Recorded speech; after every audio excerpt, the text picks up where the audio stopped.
I heard that you were a proud sexist, Professor Kant, even though you have a strong philosophical theory for that. While I thank you for reenacting your lecture, you have a lot to explain. How about I start with a question? I get that there are obvious physical and mental differences between men and women, but do those differences actually mean anything deeper?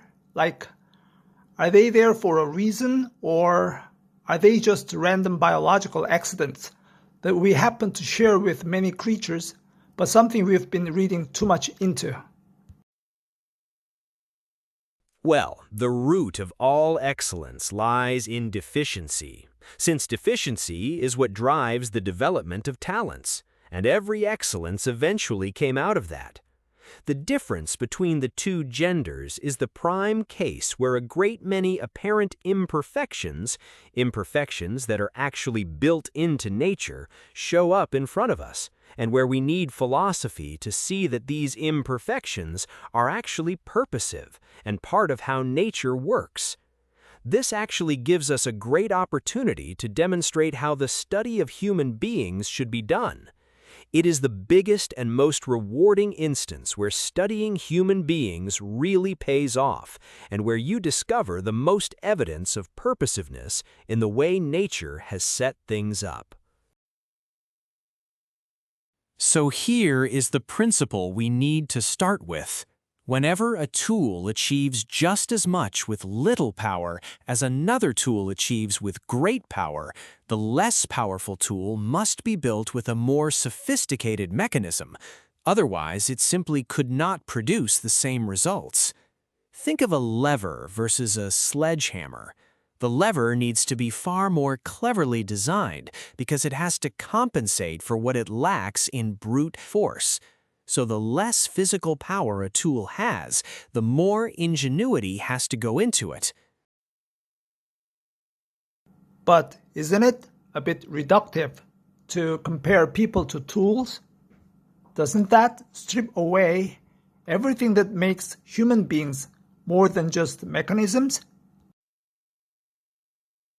The comparison is an analogy to help us see a principle of nature, not a claim that people are merely tools.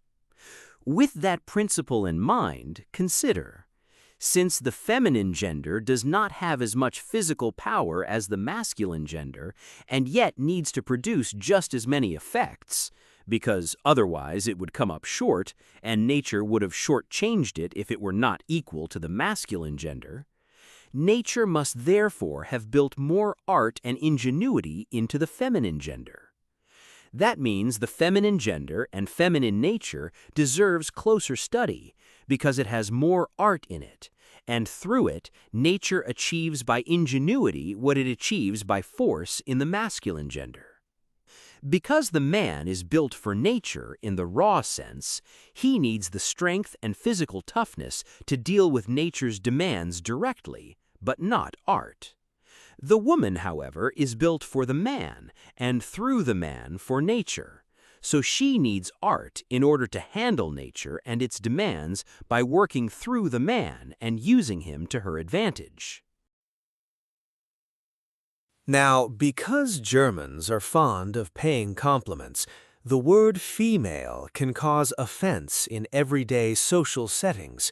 In German, female is the direct counterpart of man, just as woman is the counterpart of gentleman. But just as I can say of the king, without giving any offense at all, he is a brave man, I can say equally well of a princess, she is a beautiful female. In fact, that says more than calling her a beautiful princess, because calling her a beautiful female means she is one of the most beautiful of the entire gender, whereas if I call her a beautiful princess, there could still be many beautiful females in other walks of life. The second principle we need to establish up front is this: everything that is inherent to nature is flawless. Nature is the benchmark and reference point of excellence, and in nature, Excellence has to hang together as a unified whole. Deficiency, by contrast, is inherent in the temptation to misuse nature. But how can we say that everything in nature is flawless? There are natural disasters, diseases, predators. Surely not all of that is good just because it's natural. That is a fair challenge, and it points us to an important distinction. So we need to pay close attention to whether something is excellent or deficient by nature. It is difficult to figure out whether something is inherent to nature or not. If we find that some apparent deficiency is inherent to nature, then it is actually good precisely for that reason.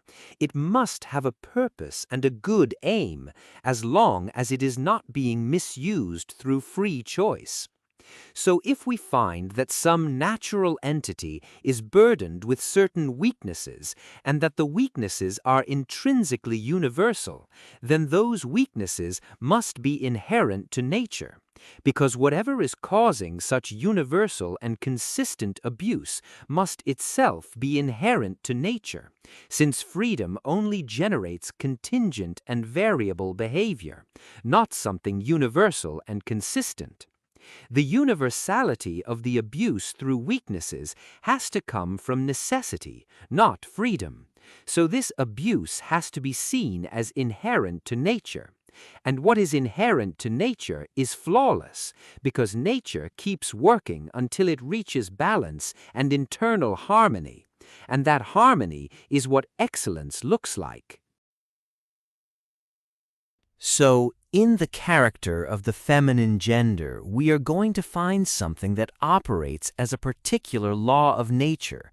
And for that very reason, because it is inherent to nature, it has to be flawless at the fundamental level, even if it is well hidden and looks like an imperfection at first glance. So we need to look for the purpose behind it, and once we have found the purpose and understood what it is good for, we will be able to say with confidence that it is flawless in the end.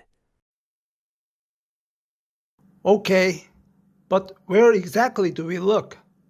Surely, different societies have shaped women so differently that there is no single, stable feminine nature to observe.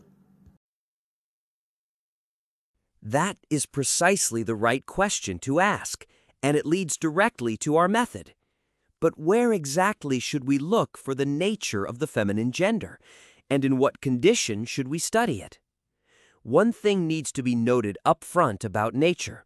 It can be looked at in its simplest state, in its most highly developed state, or somewhere in between at full development.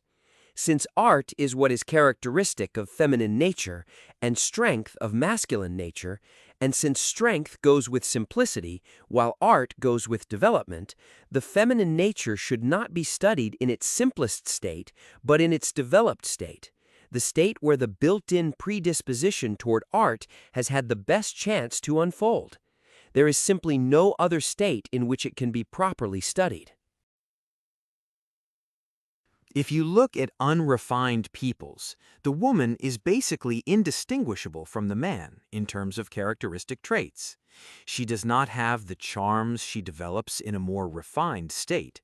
She has to do heavy physical work the same way the man does, and in an unrefined state, she simply has no opportunity to develop her art.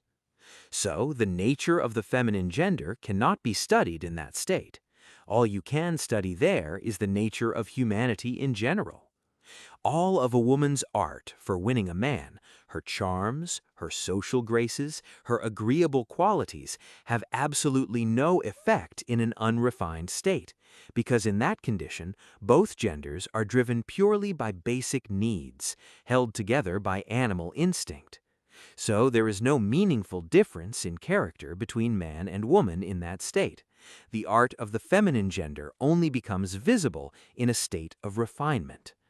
Before that state is reached, women have no way of exercising the art of influencing men, which is why among all peoples in an unrefined state, women tend to be treated like domesticated animals. In fact, since such peoples often have no other domesticated animals, the woman ends up being the only one. When the man goes off to war, the woman carries his weapons behind him, because in that context, she cannot use her art on him. He is not in a position to receive it. She cannot get hold of him through it, and so she simply has to submit. So the feminine gender has to be studied in the refined state, where the built-in predispositions of its nature have had a chance to develop. The nature of humanity in general, by contrast, should be studied in the unrefined state. The feminine nature fully shows itself only in the refined state.